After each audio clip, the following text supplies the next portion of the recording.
जिंदगी में क्यों ज्यादा अच्छे बने रहना हमारे जीवन को बर्बाद कर सकता है। आइए इस कहानी से समझते हैं।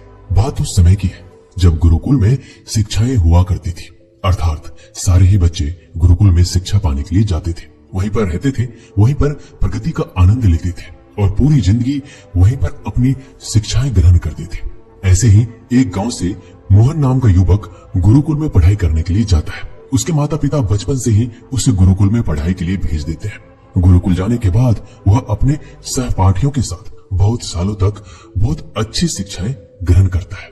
उसे वहां पर जीवन के सिद्धांत सिखाए जाते हैं। उनमें से एक सिद्धांत ये सिखाया जाता है कि हमेशा भलाई का काम करो, अच्छा काम करो, सबकी मदद करो। यही ज्ञान मोहन के दिमाग में बहुत अच्छे से बैठ गया था। इसलिए जब वह वापस गुरुकुल से शिक्षा ग्रहण करके आया तब वह अपने गांव में सबकी मदद करता था, हर किसी का काम कर देता था।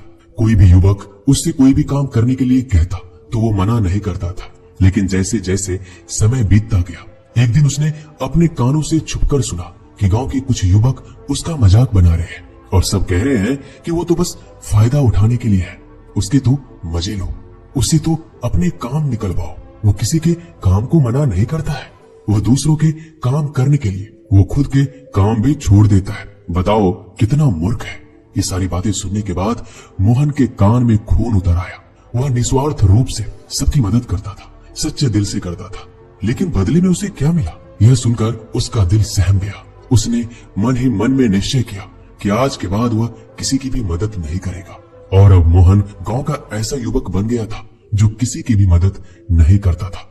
चाहे कितनी भी मुश्किल, कितनी भी परेशानी में क्यों ना हो, वह किसी की मदद नहीं करता था।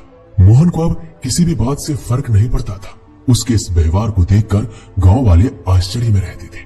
कल तक जो लड़का दया का सागर था, इतना दयालु था, कुछ ही समय में इतना निर्दयी कैसे हो गया। यह सब देखकर मोहन के माता पिता को भी उसकी बहुत चिंता होने लगी। उन्होंने अपने बेटे से पूछा, ऐसे क्या बात हो गई कि तुम इतने बदल गए हो? फिर मोहन ने कहा, हाँ, इस जमाने में किसी की भलाई करके कुछ हासिल नहीं होता। यह बात मैं महसूस कर चुका हूँ।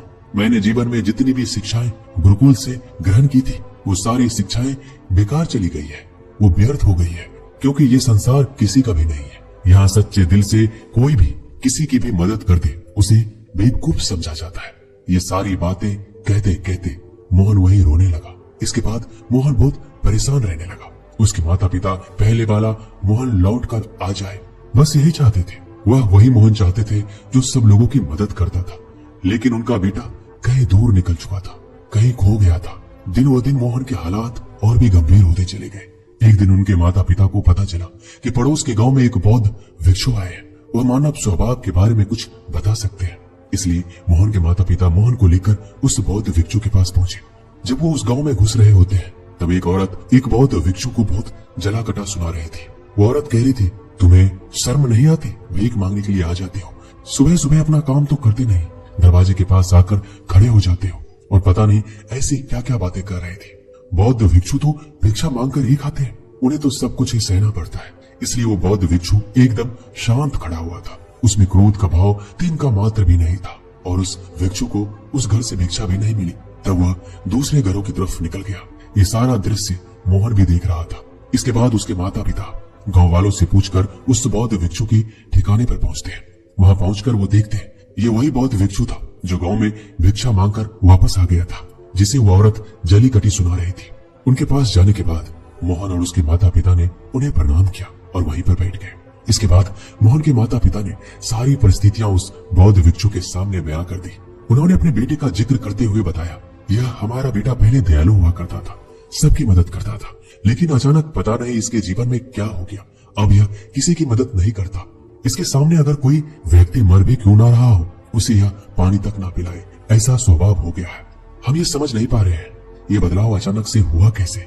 इससे पहले कि बौद्ध भिक्षु कोई जवाब देता, वो औरत जो उस गांव में भिक्षु को जली कटी सुना रही थी, वह अपने बेटे को लेकर वहीं पर पहुंच गई और हाथ जोड़कर उस भिक्षु से प्रार्थना करने लगी कि मेरा बेटा बहुत बीमार है, अचानक इसे बुखार आया है और गांव के लोगों ने बताया कि आप ही इसकी मदद कर सकते हैं, कृपया मेरे बेटे को बचा लीजिए।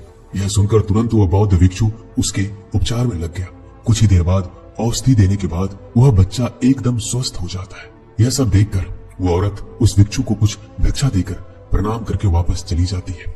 ये सारा दृश्य मोहन भी देख रहा था। मोहन के मन में एक प्रश्न उठ रहा था और जब वह अपने सवाल का कोई जवाब नहीं ढूंढ पाया तो उसने उस बौद्ध भिक्षु से पूछा, शायद आपने पहचाना नहीं, ये वही औरत थी जो आपको जली कटी सुना रही थी, जो गांव में आपको भिक्षा देने से मना कर रही थी। शायद आपने उसे पहचाना नहीं तो आप उसकी मदद करते ही नहीं।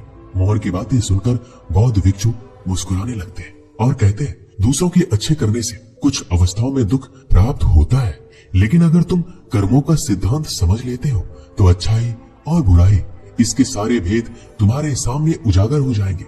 मैं भली भांति जानता था कि ये वही औरत है। मैंने बिना किसी ईर्ष्या का भाव रखते हुए वही किया जो मेरा कर्तव्य था।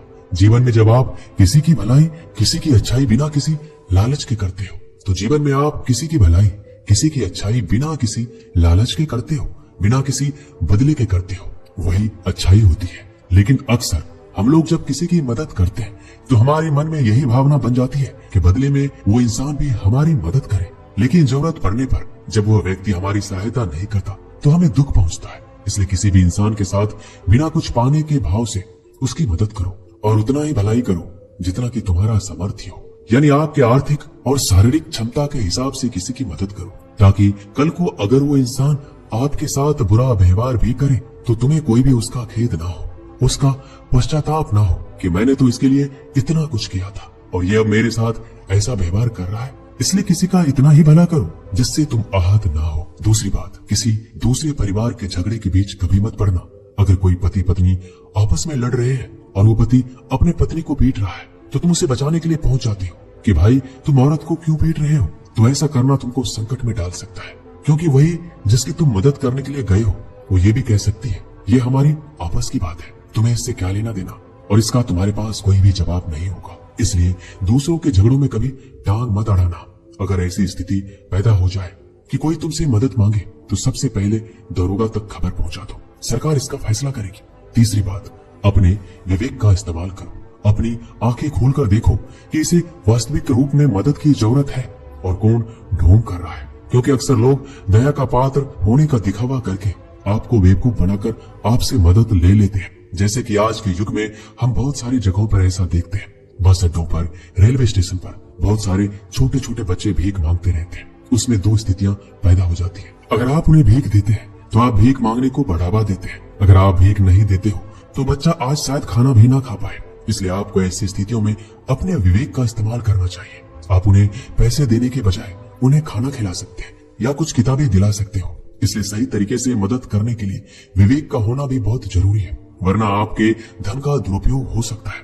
और एक बात जो आपको हमेशा समझनी चाहिए, अगर आप किसी का भलाई करना चाहते हो तो पहले खुद का भला करो, क्योंकि अगर तुम अपने आप की भलाई नहीं कर सके, अपने आप को अच्छे से नहीं रख सके, तो जमाने के लोगों को कैसे अच्छा रखोगे।